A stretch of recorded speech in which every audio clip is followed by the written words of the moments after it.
is moving. Right, and I will start my presentation. It's about invoice decentralized methods discounting. You know that the 60% of firms struggle with funding because late payments, or you know that 30% of the small and medium enterprises that go busted, they were available if they were just granted credit. Credit that could be granted only by banks, or accounts could be granted by their own business partners. Indeed, this is a big problem. That's the SMEs struggle with what they're paying delay. Banks are demanding for granting the funding, and funding invoices takes a lot of time, score rating, due diligence, a lot of work. Point is that in critical crisis time, clients and suppliers are better partners, business partners than banks. This is as well true when there's no crisis. But these partners need other means. They need blockchain centralized technologies to enable them to work together. So this is the original motivation of projects by Byppay. The concept we introduced is that my clients pay directly my providers, not me, my providers then. That's the concept. And that's we study the properties of this principle. I'm Professor Benjuiz Arstiva from the University of Girona, fellow of UCL, and we've been working on this project for May with Victor Munoz, my full PhD, and other team that were joining us in this endeavor. Let's see how Byppay works. Let's see how if you are a provider, it depends. You say you're last in the supply chain. You want to secure payments because normally you are paying delay. You are paying late. What you ask is your client, its client, to pay you directly, and this works as sort of a postman, a sort of bank guarantees, but not given by a bank, but given the clients to the clients. Or you're a contractor. You are a contractor. You depend on your providers that they deliver goods and things, and they don't want to work with you unless you make you strengthen your promises of payment. So you use Byppay so that your clients will promise to pay directly to your providers so that they can deliver the goods and you can deliver your service. There are two use cases of this concept. So again, it's a matter of you upload the invoices, and these invoices are the client are the guarantees for paying your providers. Not their invoices, your invoices, right? This is Byppay flow. So we'll start showing how we implemented this platform, and then I will dig on the scientific foundations of the platform. This is a workflow. You upload invoices, and the invoices create agreements, what's called Byppay agreements. And the Byppay agreements are on chain. And when your client pays that to your provider, the Byppay agreement is fulfilled. You can use open banking or crypto or wherever your client decides, or your supplier. But then if the supplier desires to boost the payment, to have payment in advance, then liquidity pools come into place, come into the scene. And then we've done some modules for liquidity pools using the technology of automated market makers. Let's see how work the flow. You have this is multiply chain. We always work by three tuples. We have the contractor, that is Ben, Victor. We have Alan, that's the client, and we have Charlie, that's supplier. So the thing is that Charlie is a provider of a German company. Alan is a client of the Spanish Football Players Association. We're using real invoices. And well, of course, we have that Ben needs to register on the platform. And once it's in the platform, needs to upload or tell what is the invoice he plans to Byppay. Charlie in this case. So he's taking this invoice of 39.66 euro invoice. This is the invoice of Hetzner. And then the thing is to tell the partner, hey, I want to pay you. I want one of my clients to pay you. So they start in the application, that's a web app application. They start a conversation. So invites Charlie, if Charlie says, what's the reason you invited me? Say yes, because hey Charlie, I want you to pay this invoice you sent me, and of course I need to upload the details. We have Rossum for reading by OCR the details of the invoice. And tell me what's the means of payment. Is the bank, or is open banking Stripe, or accept crypto? So once Charlie has detailed what's the payment, then says, okay, I will use this other invoice I have of Alan. The invoice accounts to 108.9 euros from the soccer association. We use this as an asset to warranty payments. And of course, again, I have to upload the invoice and the date of the invoice, due date. So with all this information, then what we prepare is the Byppay agreement. Is an agreement that will be uploaded as the smart contract. This is typically a version to make it readable. So you tell here what are the rights and obligations of the three parties. So, and you describe as well what is the compensation, the content compensation, and the bonus. Because what we do is split sharing. Instead of giving fees to the banks, 7% accounted interest or 2% sign up for making a new invoice discounting. We split the fees with the clients and providers, and we save fees. That's why this method is cheaper for all players. Well, then what you do, you need to, as we know what is the content of the Byppay, you invite Alan, your client, and tell about the deal. If you pay through Byppay, you will say, I will discount you. This is according to our fees, tax exclusion, 1.99 euros. Okay, if you accept, then the platform manages all the payment stuff. And once the payment is fulfilled, means let's imagine later on due date, then the platform generates all the administrative documentation, compensations, and all stuff for the accountancy. Well, that's if the provider decided to get the money in advance, not waiting for the due date, then then the liquidity pool comes into action. It means you need to publish the invoice on the pool. For doing this, you need to contribute with collateral, and the first to contribute collateral are the ones involved in the Byppay. It means Ben and Alan. So if you decide, of course, again, they are rewarded for doing this by extra savings. And for this publication, we use MetaMask connected to the smart contract, so that now we do it entirely in crypto. And when the Byppay is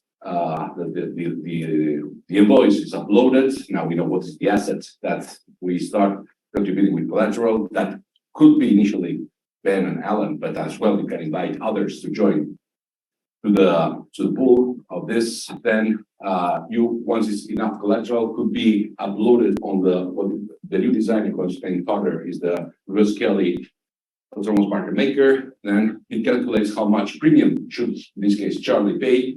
This is calculated at 4.13 euros.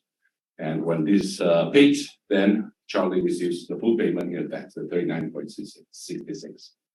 It looks like quite a burden. Well, this is developed on MetaMask. The currency is Byppay. So in the testnet is this bar currency. The thing is that we've done all this thing we've shown the whole process.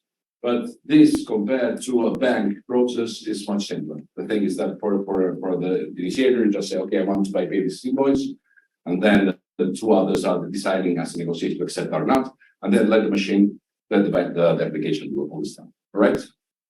And of course, the liquidity pool has its own services for adding liquidity, withdrawal liquidity, and things.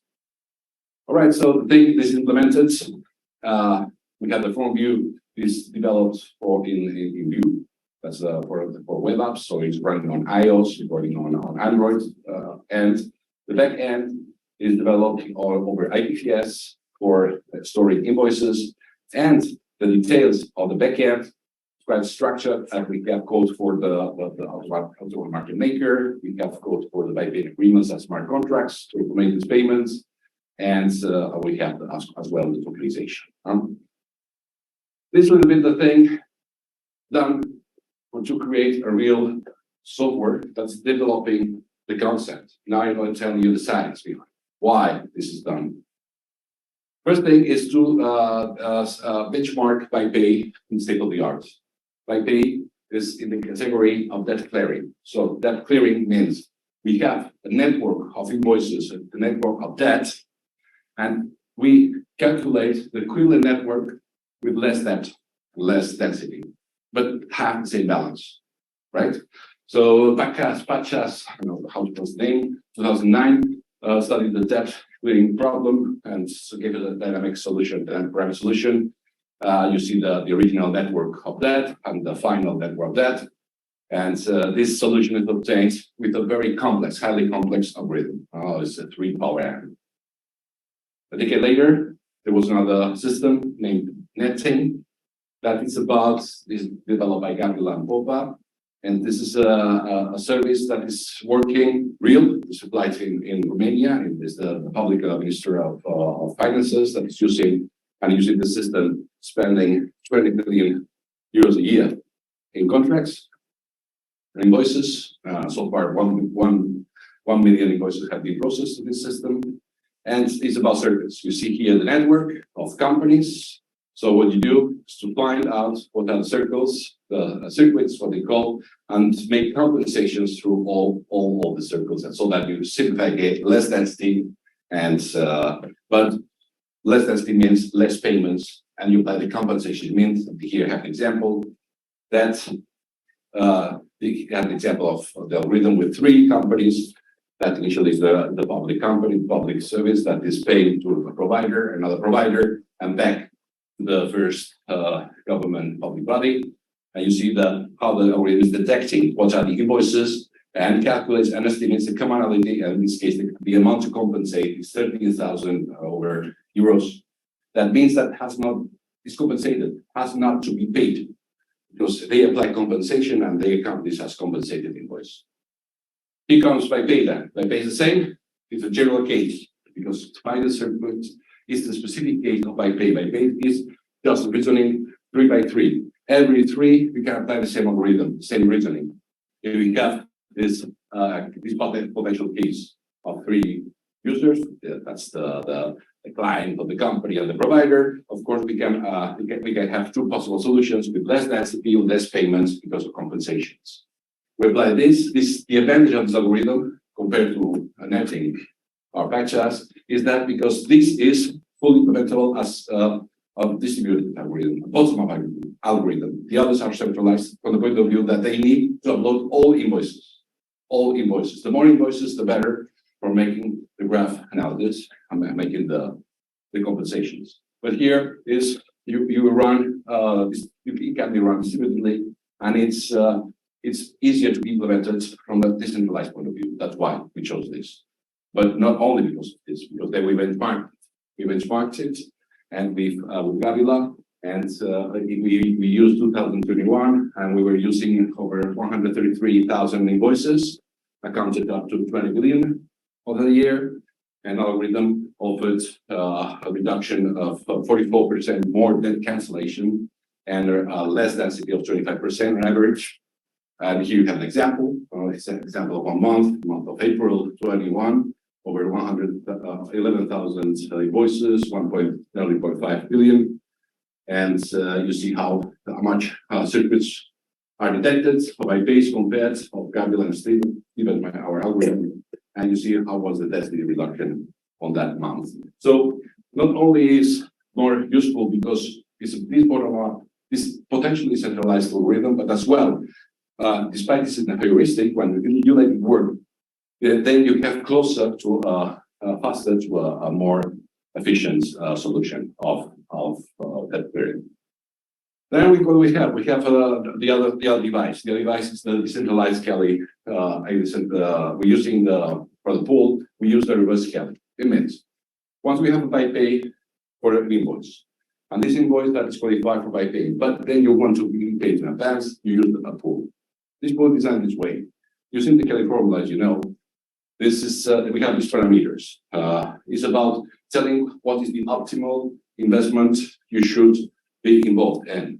F is a fraction of the resources of your portfolio you should be investing. P is the probability the investment is successful. Q is probability of failure. A is what is a fraction of how much you gain, and B is a fraction of how much you lose. If you know in advance all these probabilities, then in Kelly is the optimal for your portfolio diversification. We use this, we adapt this formula for invoices. What we took is say, okay, we have an invoice, we import Y, that will be thrown to a pool of this volume, and we assume that the risk is about the collateral you'll be providing. That's P. Q is what's not collateralized yet. That's Q.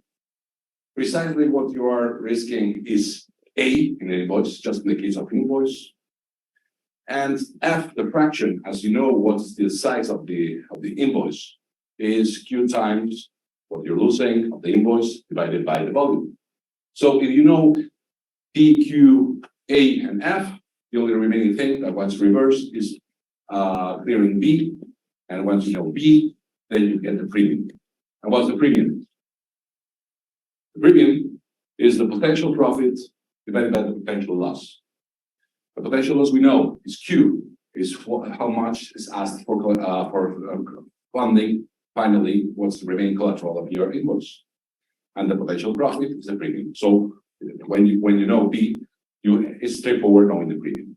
So the premium is what should be paid at the pool every time you ask for completely funding one invoice. So that's it's early for the finish. Let me have a couple of minutes. So the thing is that we implemented this series of experiments of this new technology, and we with a stream of 500 invoices. This of several types of delay, several types of insolvency, several types of collaterals, even several types of attacks like bogus invoices. We've obtained these conclusions that I should move that into the conclusions because I think I ran out of time. Is that this device is able to fund invoices with the optimal at partly collateral invoices. It means collateral of 50 to 70%. This gives us the best profits. The more collateralized, the less profit. That looks obvious. When more risk, less profit. Right? When more risk, more profit. But the interesting thing is about bogus, of the attack, the hacking attack. In the case of 10% of bogus invoices, so you're attacking this RKM, then this is highly resilient when you have the invoices partly, not completely, partly collateralized. So it gives us the design of this, so the conclusions gives us the design of this RKM, and this was the technology we implemented. And of course, then we moved over to policies of withdrawal of the premium. And then I'm so sorry, I ran out of time, but the thing is, I will move forward to the conclusion. Sorry for that. These things. It proves strong resilience in the scenarios of 10% bogus invoices with the payment delays of 30 to 103 days and 5% of non-payments. If you apply a policy of periodic withdrawals every 30 days, have 50% of withdrawing your premium, then this RKM is highly resilient. Highly resilient means that gives us extra boost to the performance, especially in the case of non-payments. It doesn't mean the RKM should be just released and work without any filter. Of course, this RKM needs working with the Byppay, because Byppay provide with the curated invoices with the right collateral so that this RKM works simply fine. And now we're entering into the roadmap of further development. Of course, we need to fulfill the token that was used for this liquidity pool. And of course, we need more better users. We need to integrate this software into ERPs for financial services in many companies. And from the point of view of research, of course, we need to work further with the RKM, especially making it study issues, to make it with the Z transform so that we can understand how this behaves through time normally linked to not a vital token, our token, but with the Nestle token. So big thanks to the research, to UCL, Central Coordinated Technologies, and to my team that been, I had to expand the team because the initial team we were working with this were insufficient to fulfill not only research, but the engineering work. So thank you very much. My question is pay by pay. That's my question, and what are your questions?